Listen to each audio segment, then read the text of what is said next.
Welcome to Fireside Giants. My name is Alex with my co-host here, Anthony Rivardo. Saturday coming up quickly, Eli Manning's retirement game, and I am so freaking excited, guys. We'll be shooting some live footage for you guys during the game. Hopefully we'll get some good red zone possessions on our side, and we'll get you that instant update on Twitter, just live. Hopefully, Kyle Rudolph or Kenny Golladay or Saquon getting his first touchdown of the year. Danny Dimes running it in. We'll get you guys some good stuff, and we'll make sure to send it your way as soon as possible, as always.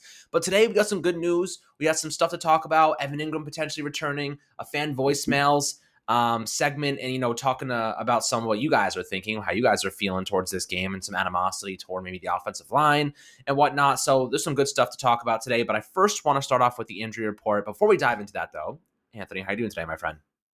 I'm doing really good. I'm super excited for this weekend. I will be getting on a plane tomorrow evening, flying up to New York, crashing on Alex's couch, and then heading to MetLife Stadium with Alex in the morning to meet many of you awesome fans at the stadium, in the parking lot, meet and greet. It's going to be a lot of fun. And then, of course, like Alex mentioned, we're going to be posting a lot of content from the stadium. We've even talked about maybe even live streaming from the stadium, post-game live stream. I know you guys love our post-game live streams. We do them every week after every single game. I don't see why this has to be any different. Maybe we could stand in the parking lot, have our instant reaction, but we'll see about that. It's going to be a lot of fun regardless. Alex and I got some kick-ass seats in row 8 of the end zone.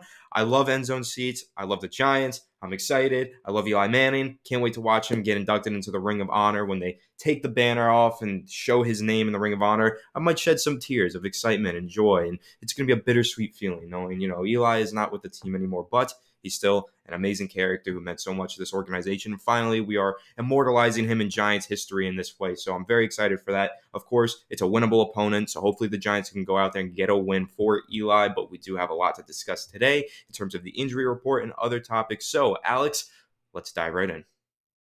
Take it away, as we like to say.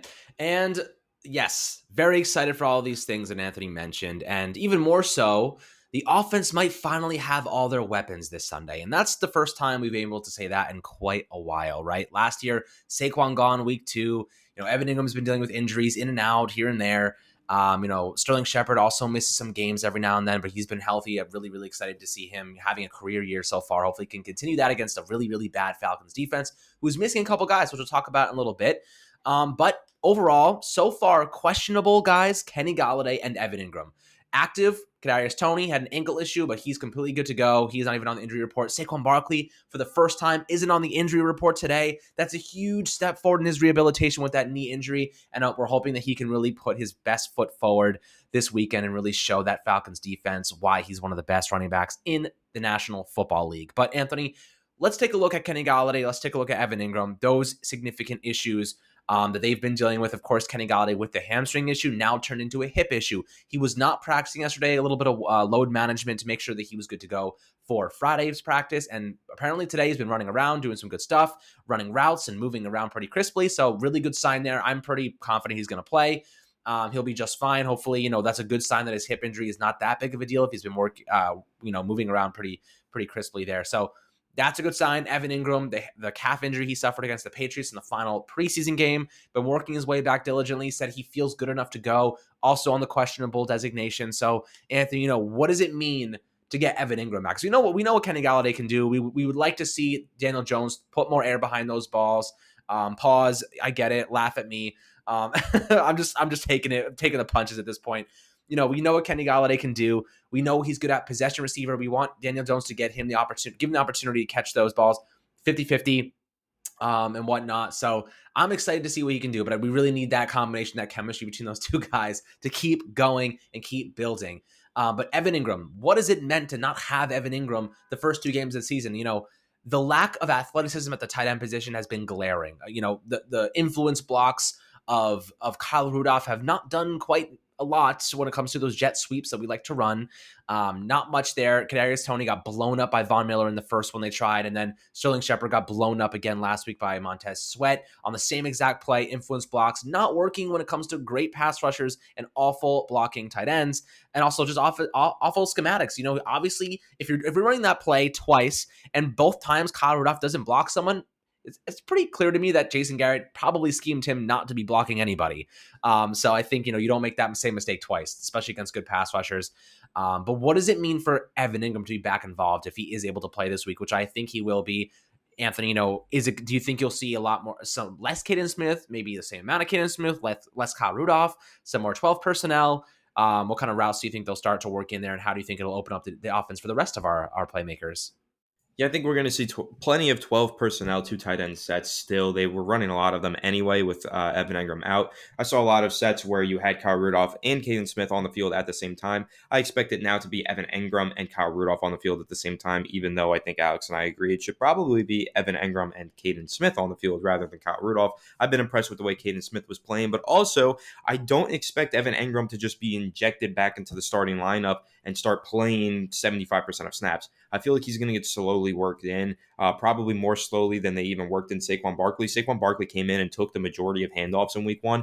I actually don't think that Evan Engram is going to get the majority of snaps from the tight end position. I do think we still see a fair dosage of Kyle Rudolph and Caden Smith with Evan Engram slowly working in. And when he is in, I think they'll try and take some shots with him because he is such a great cover two beater. I know that's kind of the buzzword with Evan Engram that Jerry Reese used when he drafted him, but he does really push the defense vertical. He is a great vertical threat from that tight end position. Linebackers cannot match up on Evan Engram. There's maybe a handful of guys, 3 of them in the league that possibly could. But for Evan Engram to have that kind of speed from that position is really important. And maybe he's not the most impactful due to drops, due to whatever. But him being on the field will open things up for other players like Sterling Shepard, like Kyle Rudolph, like Kenny Golladay, like Saquon Barkley. Having him out there is going to be impactful in one way or another, whether or not he's even catching the football. So I think it's important that he's back. I'm happy that he's healthy. I do think that the Giants missed his presence and felt his absence in those first 2 weeks. So getting Evan Engram back this week is probably going to be a huge thing for this Giants offense, especially with the way that they scheme things together and the way that he can possibly open things up for the rest of the players on the offense lineup. But I don't expect him to play an exuberant amount, but he should be out there probably for about half of the snaps offensively. And that's all we hope for. And I'll get him on the field, get him acclimated. It's his debut if he makes his first appearance. But the Giants have themselves a pretty favorable matchup this week, my friends. They have an opportunity to really take advantage of a questionable Falcons defense at best. They currently allow the most points in the league with 40 points per game, including 48 last week they allowed against the Falcons. Of course, they had 2 pick sixes, but for the most part, defense was awful, and they're going to be without their top cornerback, 𝐁𝐼𝐴, who had a 72.5 overall coverage grade. He allowed just, I think, no receptions on 3 targets last week, so he is clearly far and away their best cornerback. 112 total snaps this year to date, former first-round pick in 2020. Last year out of Clemson. So this is a guy they clearly have been relying on, and clearly his loss is going to be felt.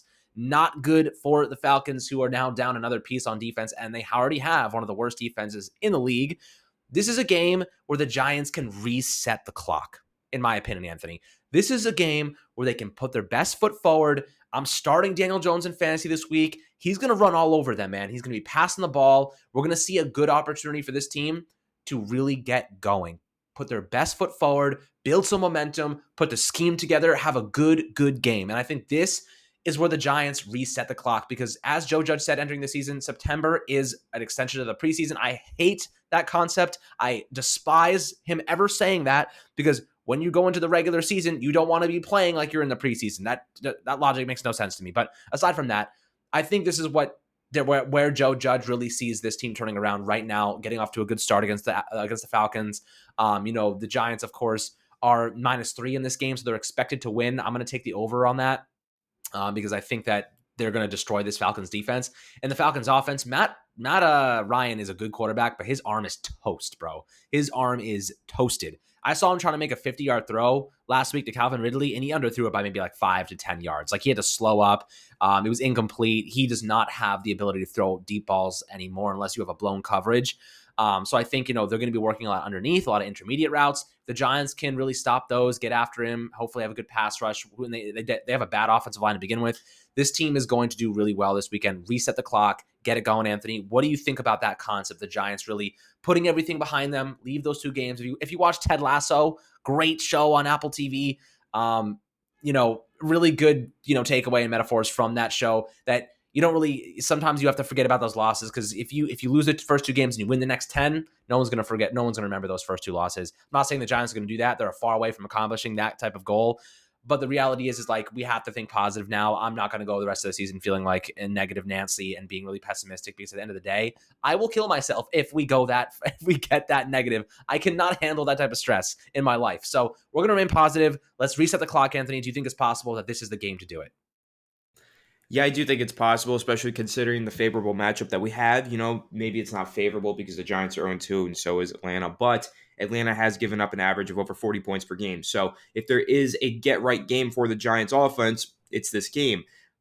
Granted, that's exactly how the Falcons feel. If they're saying there's a get-right game for us, it's this game. So for both teams, this is supposed to be the reset game, right? And of course, is this a reset game? Yes, it is, because you take every game one game at a time. You don't look at the broad picture when you're a player on the Giants. You have to just focus on your job, focus on your current mission, your current task at hand, which is the Atlanta Falcons, and that's what the Giants are doing. This is all there is. The last 2 games are in the rear view, and there's no point in looking back, right? You just have to move on and focus on this next game. You can't have Washington in your head when you're going up to play Atlanta, especially considering the Giants did have a long week this week, okay? They played on Thursday, had this long week. Now they're preparing for Sunday's game. They've had plenty of time to put that stuff behind them, start practicing and preparing for this game against the Atlanta Falcons, again, versus a favorable opponent. This is definitely the most winnable game on the schedule so far. I mean, the other 2 were pretty winnable as well. The Giants didn't win them, but this game, you take into consideration how bad the Falcons defense has been through 2 games, how the Giants offense just started to pick things up last week. It does look like a perfect storm might be brewing for the Giants, where they can come in here,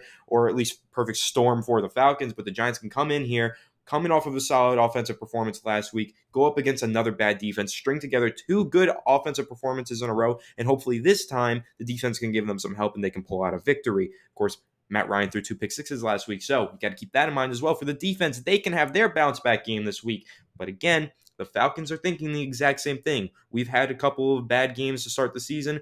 We have a favorable opponent right here. We can beat the Giants. That's how the Falcons are thinking. So got to be careful on both sides for the Falcons and the Giants, not to get overconfident. But for the Giants, they're focused on this week. Everything else is in the rear view. You can't focus on it anymore. You just have to take it one game at a time. And this current game, this current task at hand, is very accomplishable. This is a game that the Giants can and should win. And with all the pressure on their shoulders, they kind of have to. So if they don't, it's going to be panic mode. It's going to be a real devastating moment for Giants fans. So they know the pressure. They know how important this game is. They're going to go out there, I think, play a really good game and hopefully get a victory.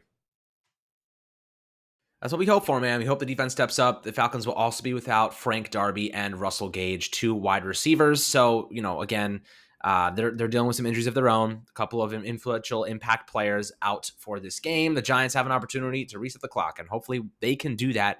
But guys, just want a quick shout out to our sponsor, BetQL, the only app you'll need to make smart bets. Their best bet computer model scans over 350,000 unique bets per year to give you a best bet recommendation for every game across all major sports. Their model covers everything from spreads, over and unders, and player prop bets. Really fantastic service. They give you injury reports, graded system, so you can see what game is worth the most from 1 to 5 stars, best chance of winning.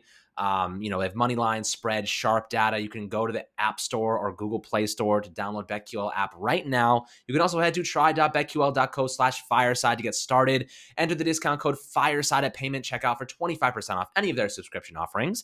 And you can find all this information in the description of this video. Make sure to check out their BetMGM offer if the description in the video is attractive to you, and you get a free year of BetQL. So if you go and get BetMGM, if you're a required state or an eligible state, you get a free year of this service, which has helped me make a lot of money. So highly recommend you go and check it out, because you don't want to miss out on an opportunity to win yourself some money and take your girl or guy out on a beautiful date this upcoming week. So that's my incentive for you guys to go join it.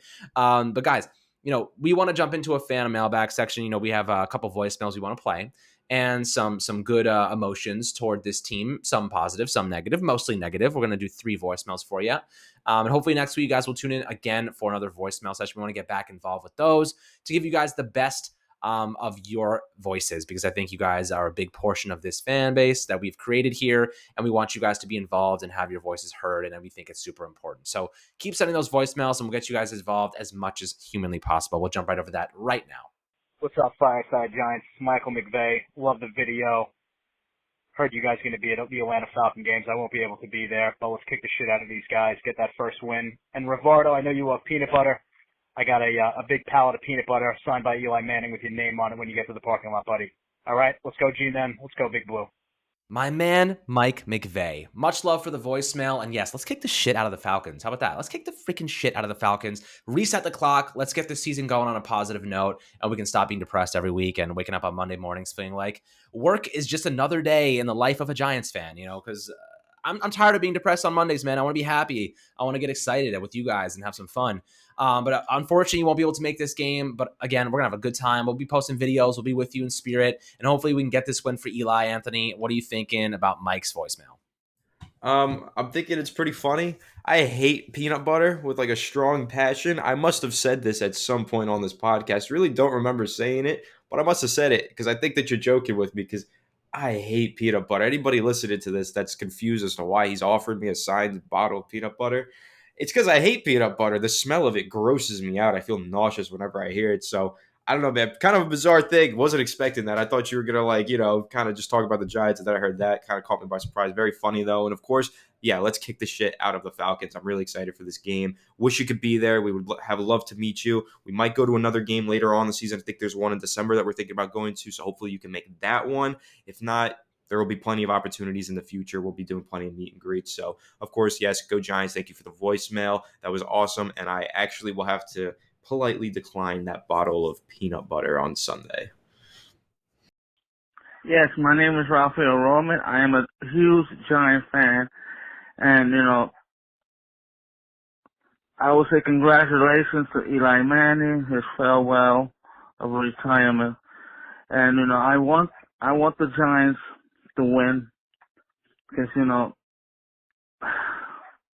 week after week the Giants was trying to get things done, but they never get it done. Hopefully they'll get the job done by Sunday. And, I know there's going to be a lot of people tailgating. I wish I was there dancing and partying and chilling, but I wish God can help the Giants to win. So that's all I have to say. So my name is Raphael Roman. I'm 47 years old. So I just want to get a shout out to all the Giants players. That's all. Bye. Raphael, my guy, I know you won't be at the tailgate, but we'll be there with you in spirit. We'll be partying it up, having some beers, having some burgers, getting ready for this game, and making sure that, we're there having a good time so that the Giants can hopefully win this game. And of course, week in and week out, not good performances. We need Joe Judge to really elevate this team. We need what he said in the beginning. We need to put a good product on the field for the blue-collar workers of New York. Let's get it done. Let's beat the crap out of the Falcons. As Mike said, let's beat the shit out of them. Let's beat the shit out of them. Like, they need to lose. This is a must-win game, in my opinion. Every game right now is a must-win game because every game that we lose, I get a little bit sadder and I get a little bit more depressed. So I need to reset that clock, man. I need to reset the clock. That's my mantra for today. Reset the clock, Anthony. Appreciate the voicemail, Raphael, and have an awesome day. Yeah, Raphael, appreciate the voicemail. First of all, I have to mention, you sound just like The Godfather. You sound exactly like Vito Corleone, Marlon Brando in the first Godfather movie. That's crazy how similar your voice sounds to Marlon Brando's. It's actually really awesome. It was really enjoyable to just listen to just because it sounded so much like a voicemail from The Godfather. It was kind of crazy. Let me know down, everybody listening in the comments section. Did you hear the same thing? Did that sound just like Vito Corleone to you? Because it really sounded like that to me. But anyway, yeah, man, appreciate the voicemail. I'm hoping that the Giants go out there and get a win. We'll do plenty of partying in the parking lot for you, so you don't have to. You can't make it, but we will go out there. We will have a great time. In your honor, Raphael, and in the honor of all of the Giants fans that can't make it to that game, we're going to go there and have a great time for you guys. So it's going to be an awesome one. Let's go Giants, and thanks again for your voicemail. Alex, this is Harley from Oregon again. Hey, I was thinking, I've been a Giant fan since 1970 when I got out of the military. But I'm going to tell you what, that was some shitty football. These coaches, they are just nasty. They need to get their head out of their ass. And just like you and Anthony were talking about, Graham is the worst.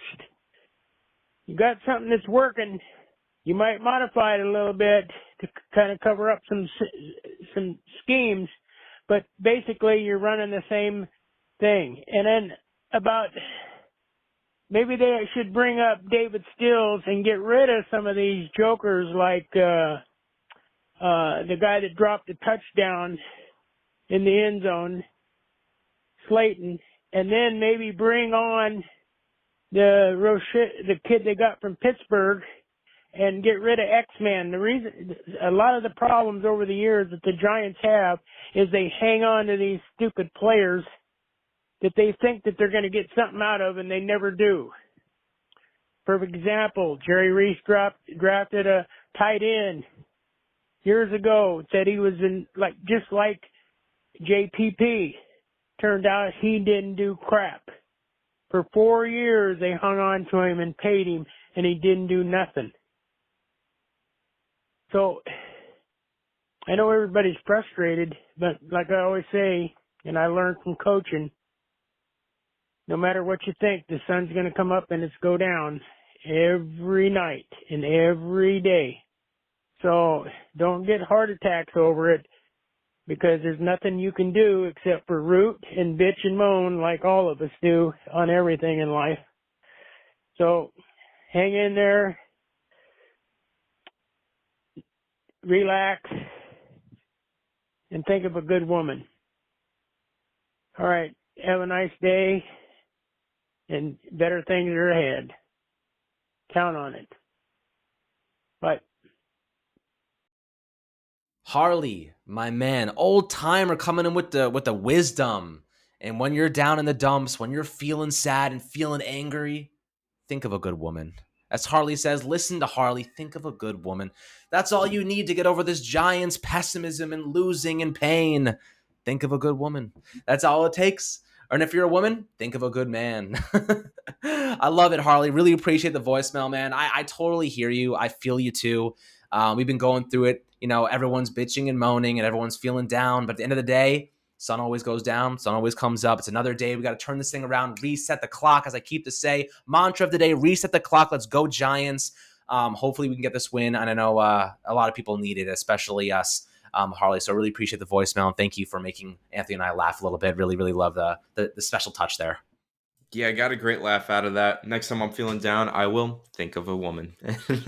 Really funny stuff there. But of course, you did drop some great wisdom, and it kind of relates to what we were saying earlier in the episode. The Giants have to take it game by game, day by day. You can't really dwell on the past too much. The sun goes down, the sun comes up. Focus on the next day, the next task at hand. And right now, the task at hand is the Atlanta Falcons, and the Giants have to go out there, wake up on Sunday when the sun comes up. They got to have their minds ready to eat some birds, ready to kill the Atlanta Falcons and get that victory for Eli Manning and for the Giants fan base that is so desperate for a W right now. Of course, yes, we're all feeling down, but once we get a win, we'll all start to feel better, right? Winning heals everything. Winning is literally the solution to everything. If the Giants get a win, we will not be complaining as much. We will start to feel better. You said a lot of interesting things, too, about Patrick Graham, his scheme. Yeah, we're a little confused what's going on there. The whole idea of changing the scheme completely, even though we had one of the best defenses last year, is kind of bewildering, very mind-boggling. I agree with you in that aspect. I still like Patrick Graham. I think he's a smart guy. I think he's going to turn it around. But let's look ahead to Sunday and hope that Sunday is the day that he does turn it around. If he can do that, Giants can get back on track with a win, and we can start to feel better about ourselves and start to celebrate these wins with some nice women, right? So hopefully that's what happens. And, of course, thanks again for your voicemail, and let's go Giants. Hopefully Anthony's girlfriend does not listen to this episode. Because apparently you say he's hanging out with some nice women after this W on Sunday. She doesn't need to know that. Come on. Harley, you're putting bad ideas in this man's head. Come on, Harley. But really appreciate it, man. Really love the support as always. Thank you for leaving your voicemail, and hopefully we'll get another one from you soon. But that wraps up our voicemail section, guys.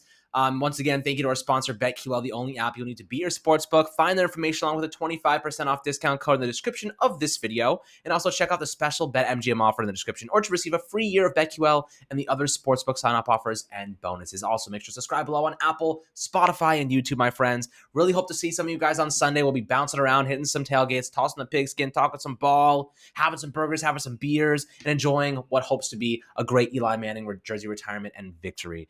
But make sure to have a fantastic weekend if you're not going, and we'll catch you guys on the next New York Giants episode. you.